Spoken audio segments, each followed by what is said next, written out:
نحمده ونصلي على رسوله الكريم اما بعد فاعوذ بالله من الشيطان الرجيم بسم الله الرحمن الرحيم رب اشرح لي صدري ويسر لي امري واحلل عقدة من لساني يفقهوا قولي۔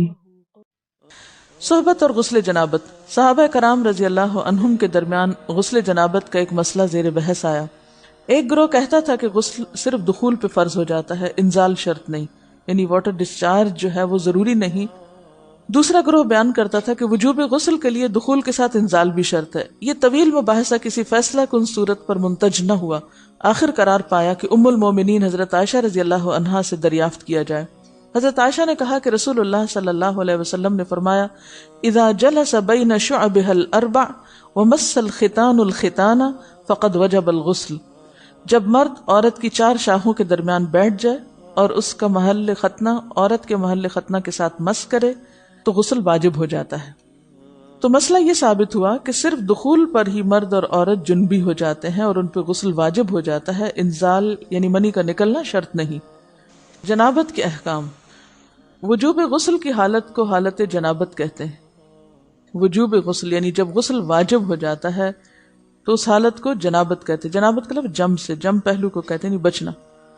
مندرجہ ذیل چار حالتوں میں مسلمان مرد اور عورت پر غسل کرنا فرض ہو جاتا ہے۔ نمبر 1، جوش کے ساتھ منی خارج ہونے کے بعد، اس میں احتلام بھی داخل ہے، یعنی کوئی ایسا خواب آئے یا ویسے۔ نمبر 2، صحبت کے بعد یعنی سیکشول انٹرکورس کے بعد۔ نمبر 3، حیض کے بعد۔ نمبر 4، نفاس کے بعد یعنی بچے کی پیدائش کے بعد۔ اس میں یاد رکھیے کہ بہت سے لوگ پوچھتے ہیں کہ اگر خواتین انٹرنل چیک اپ کرواتی ہیں تو کیا اس سے غسل واجب ہوتا؟ تو کوئی غسل واجب نہیں ہوتا جب تک کہ ان چار چیزوں میں سے کوئی چیز نہ ہو۔ صرف منی خارج ہونے سے بات نہیں، بلکہ جوش کے ساتھ منی خارج ہونے کے بعد غسل واجب ہوتا ہے۔ رسول اللہ صلی اللہ علیہ وسلم نے فرمایا، جب تم عورت کی چار شاخوں کے درمیان بیٹھ کر صحبت کرو تو تم پر غسل واجب ہو گیا اگرچہ منی نہ نکلے۔ آپ نے غور کیا ہوگا کہ طہارت کے مسائل بہت تفصیل کے ساتھ اور اپنے اندر بہت ڈیٹیلز رکھتے ہیں، اور بہت سے موضوعات ایسے ہیں کہ جو انسان کی ظاہری زندگی نہیں بلکہ اس کی نجی اور ذاتی زندگی سے متعلق بھی ہیں، لیکن اس طرح پبلکلی ان کو پڑھانا اور ان کو سکھانا یہ بھی ایک ضرورت ہے، کیونکہ آپ صلی اللہ علیہ وسلم نے انصار کی خواتین کی تعریف کی کہ انصار کی خواتین کتنی اچھی ہیں جنہیں حیا دین کا علم حاصل کرنے سے نہیں روکتا۔ تو سوال یہ پیدا ہوتا ہے کہ آخر اتنی تفصیلات کیوں؟ اور بعض لوگ اس کو ناپسندیدہ قرار دیتے ہیں، تو ایسا کرنا ناسمجھی کی علامت ہے۔ ہم دیکھتے ہیں کہ انسان اگر اللہ کے بتائے ہوئے طریقے کے مطابق زندگی بسر کرتا ہے تو اس میں خیر ہی خیر ہے، اور وہ صرف خیر اس کی اپنی ذات تک نہیں رہتی، بعض اوقات دوسروں کی بھلائی کا ذریعہ بھی بن جاتی۔ عورت کو بھی احتلام ہوتا ہے۔ ام المومنین حضرت سلمہ رضی اللہ عنہا روایت کرتی ہیں کہ حضرت ام سلیم نے رسول اللہ صلی اللہ علیہ وسلم سے کہا، اے اللہ کے رسول، یقیناً اللہ حق سے نہیں شرماتا، یعنی حق بات اور ایک ضروری بات جو ہے اس کو واضح کرنا ضروری ہوتا ہے، اور اس معاملے میں شرم سے کام نہیں لینا چاہیے، کہیں ایسا نہ ہو کہ انسان انجانے میں غلط کام کرتا رہے۔ تو یہ کہہ کر انہوں نے مسئلہ پوچھا، کیا عورت پر غسل ہے جبکہ اس کو احتلام ہو؟ آپ نے فرمایا ہاں، لیکن جب پانی کا نشان دیکھے یعنی منی دیکھے۔ اس پر حضرت ام سلمہ نے شرم سے منہ چھپا لیا اور عرض کیا، اے اللہ کے رسول، کیا عورت کو بھی احتلام ہوتا ہے؟ آپ نے فرمایا ہاں ہوتا ہے، تیرا داہنا ہاتھ خاک آلود ہو، یعنی یہ ایک پیار کی ڈانٹ تھی۔ اور اس میں ہو سکتا ہے کہ مزاج کا فرق ہو، بعض خواتین کے ساتھ ایسا نہ ہو اور بعض کے ساتھ ایسا ہو، لیکن اس میں جو اصل چیز ہے وہ ایکسیسو واٹر ڈسچارج ہے۔ اس میں کہیں ایسا نہ ہو کہ لیکوریا وغیرہ کے ساتھ اس کو ریلیٹ کر دیا جائے، دونوں چیزوں میں فرق ہے۔ اور احتلام جو ہے وہ سوتے وقت ہوتا ہے، یعنی سو کر اٹھنے پر اگر انسان اپنے کپڑوں پر زیادہ ڈسچارج دیکھے، خواہ کوئی خواب یا کوئی فیلنگ یاد نہ بھی ہو، تو پھر غسل کرنا ضروری۔ معلوم ہوا کہ عورت یا مرد نیند سے اٹھ کر اگر تری یعنی نشان منی دیکھیں تو یہ احتلام کی علامت ہے، لہٰذا ان پر غسل کرنا فرض ہو جاتا ہے۔ اور اگر احتلام کی کیفیت انہیں یاد ہو لیکن نشان نہ پائیں، یعنی خواب یاد ہے لیکن کوئی سامنے علامت نہیں، تو غسل فرض نہیں ہوگا۔ ایسی صورت میں شک کی ضرورت نہیں ہے کہ نہیں وہ میں نے خواب دیکھا اور مجھے خواب بالکل صحیح یاد ہے تو مجھے نہانا چاہیے؟ نہیں، محض خواب پر نہیں نہایا جائے گا جب تک کہ فزیکلی کوئی ایسی چیز سامنے دیکھی نہ جائے۔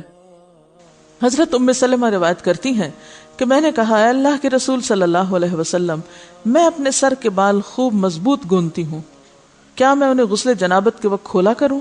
آپ نے فرمایا، ان کا کھولنا ضروری نہیں، تیرے لیے یہی کافی ہے کہ 3 لپ پانی اپنے سر پر ڈالے، پھر اپنے سارے بدن پر پانی بہائے، پس تو پاک ہو جائے گی۔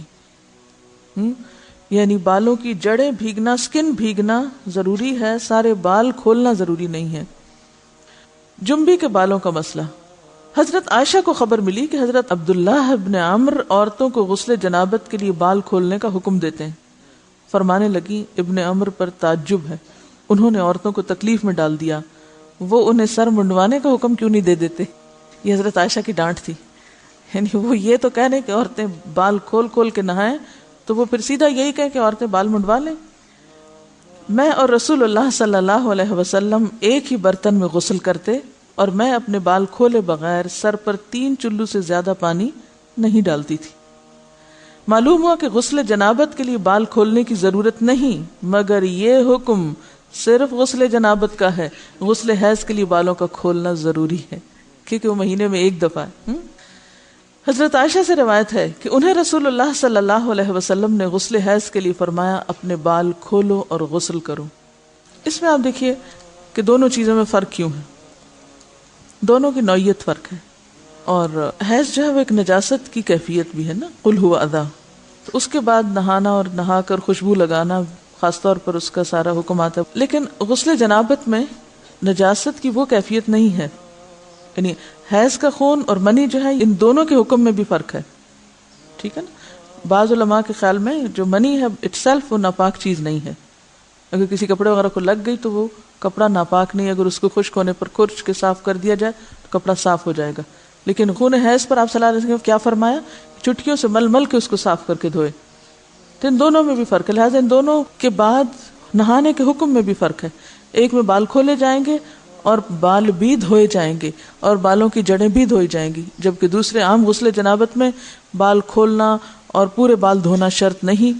بہت سی بچیاں ایسی جن کی شادی ہوتی ہے اور اس کے بعد انہیں ان مسائل کا پتہ نہیں ہوتا، یا تو وہ شرم کے مارے نہاتی نہیں، یا نہاتی ہیں تو پھر وہ پورے بال دھو دھو کے سکھانے میں اور ان چیزوں میں اتنا وقت ضائع کر دیتی ہیں کہ پھر بعضوں کا شوہر کی نافرمانی اور آپس کے تعلقات میں ٹینشن، لوگوں کا خوف۔ تو اگر دین کا صحیح مسئلہ پتہ ہو تو انسان ان تمام مشقتوں سے بچ جاتا ہے اور ایک نارمل روٹین کی لائف گزار سکتا ہے۔ تو اس میں کیا، صرف 3 کپ پانی، 3 لپ پانی، یعنی 3 دفعہ کیوں کہ اگر ایک دفعہ ڈالنے سے پوری طرح نہیں بھیگا تو آپ یہ بھی کر سکتے ٹیپ کے آگے سر کر کے، تو ساری اسکن جو ہے سر کی اس کو آپ گیلا کر لیں، پیچھے سے بال جو ہیں اگر لمبے ہیں تو ان کو ایک طرف کر دیں تاکہ پورے بال نہ دھونے پڑے، نہ سکھانے پڑے اور نہ خشک کرنے پڑے، اور باقی جسم پہ پانی بہا لیں۔ دوسری صورت یہ ہے کہ مگ میں پانی لے کے تو اس کو آپ تھوڑا تھوڑا کر کے پورے کو ایک دفعہ کریں، پھر اس کے بعد دوبارہ کریں، اور تیسری دفعہ رول کر کے بالوں کو پیچھے سے شاور کیپ ڈال لیں اور باقی جسم پھر دھو لیں۔